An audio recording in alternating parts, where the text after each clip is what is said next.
チャプター1、エイジ、ウルフ・オブ・ナインス・アベニュー。東京電脳大学は、科学技術と国の未来を担う理系学生を優遇、サポートする政府の目玉政策として設立された。歴史こそ浅いが、情報工学の分野においてトップクラスの研究と実績を誇る。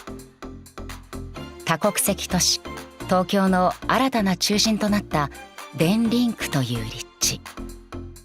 グローバル企業、いわゆるビッグテックへの就職に強いという評価もあって、ますます受験生の人気は高い。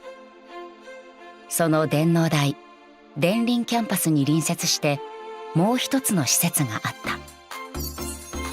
た。アバディン・エレクトロニクス。電子端末、ネットワーク機器、ファブレス半導体などを手掛けるトップ企業だ。アバディン・エレクトロニクス電リンクデジタルラボ、通称 DDL は AE 社の研究開発拠点だった。 DDL の1階ロビーはエイジが想像していたよりもシンプルだった。受付、ありふれた待合のベンチ、壁面の大型ディスプレイでは AE 社の宣伝をしているわけでもなく、大草原、密林、極海、大山脈、紅葉の急流、地底と洞窟、それら四季折々の自然が織りなす環境映像がただ流されていた。デジタルラボは研究施設だしな。AE 社の本社はよそだし。なだらかな曲面で構成されたラボの外壁は緑化されて、会社のロゴ、それとわかる看板などもない。通行人は隣の電脳台の建物だと思うかもしれない。エイジはガラスに映った自分を見た。いつものラフな服装だ。DDL の勤務はカジュアルウェアかではあるようなのだが、ここで働いているのはえりすぐりの頭脳を持ったエリートばかりのはず。高卒フリーターは場違いだ。でもエイジは気遅れせず受付に歩く。そう、仕事だから。こんちは。エイジは愛想を振りまいた。受付の彼女に。はい？何？この挙動不審な若造くんは。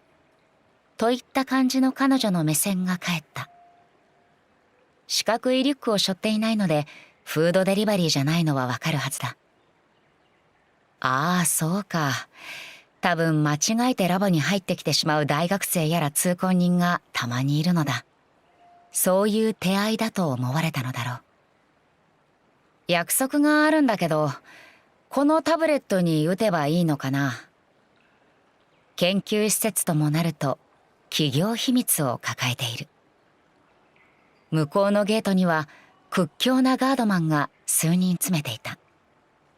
ここがアメリカだったら拳銃くらい所持していそうな物々しい雰囲気だ。はい、でしたら。戸惑う声も可愛い。襟元にかけてくびれたボリュームのあるショートヘア。研究所らしく地味めな事務員スタイルだが、小顔で首と肩が細くて、とにかくいるだけでモテるんだろうなという感じだ。氏名のところは本名？俺仕事では別の名前を使ってるんだけど。失礼ですが、芸能界とか作家の方ですか？いいえ。芸名やらペンネームではない。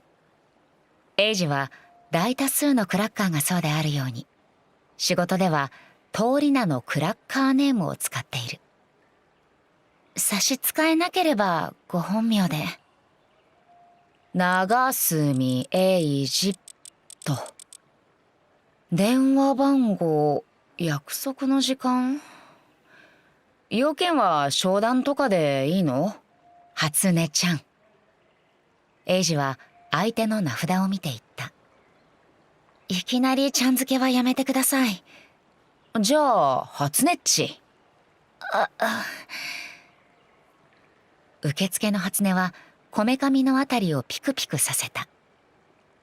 ご商談でしたらこちらに御社の。まだ会社にはしてないんだよね。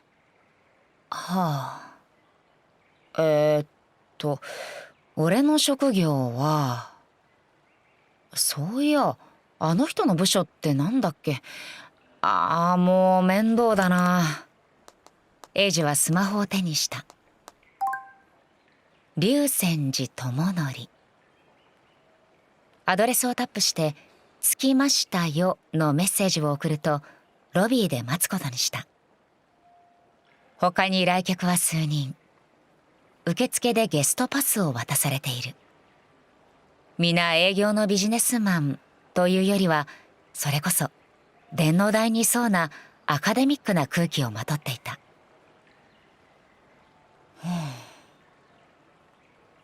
英二はふとロビー中央のオブジェに目をやった。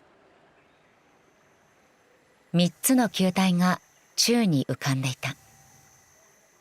球体にはそれぞれに特徴的なマークが刻まれている。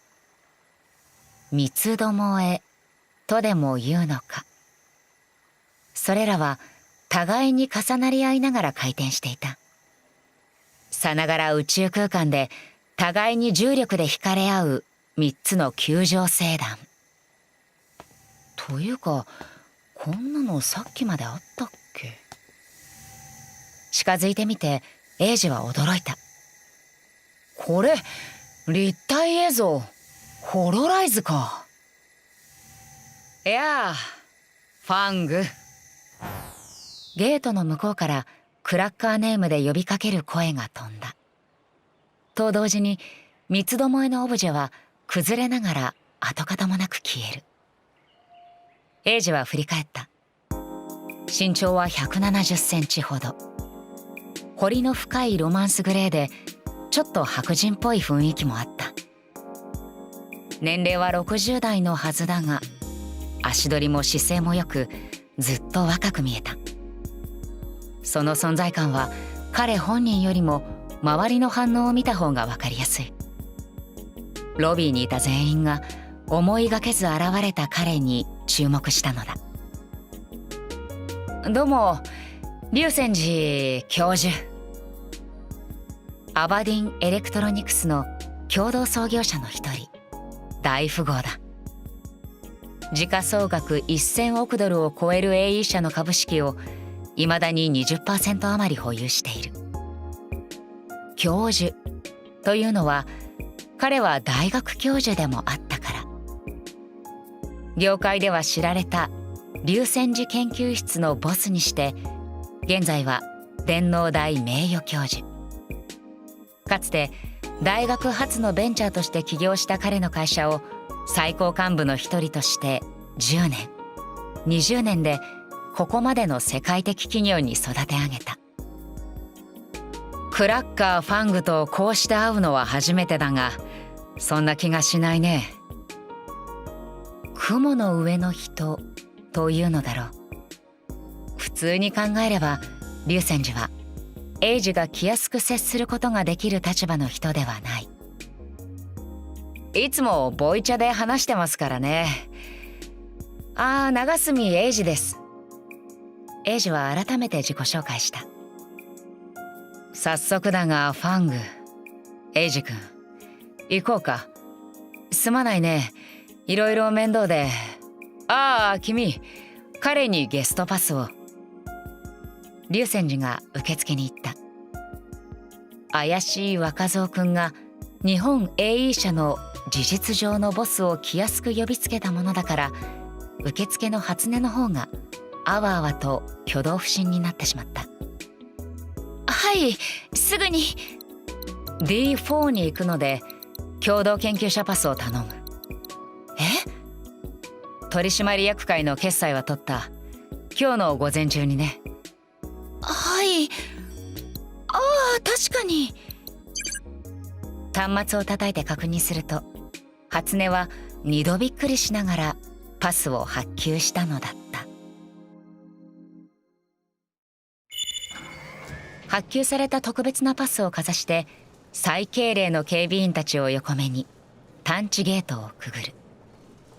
それだけでエイジはなんだか少し大人になった気がした。廊下を歩いているとすれ違う社員研究者たちが龍泉寺に挨拶をする。エイジはその後ろにひっついてキョロキョロしながらペコペコ仕返した。それはそれでなんだかすごくいいのだ。龍泉寺教授ってなんで教授なんです？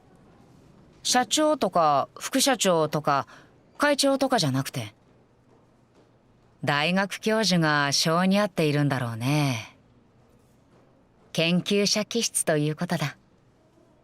AE 社の経営はかつての部下たちに任せているという。エイジとしても大企業の経営者様とはどう接すればいいのかわからないが、大学の先生というならいくらかは話しやすい。オフィスに行く前に寄りたいところがある。ぜひ君に見てもらいたくてね。なんだろう、楽しみだな。こっちだ。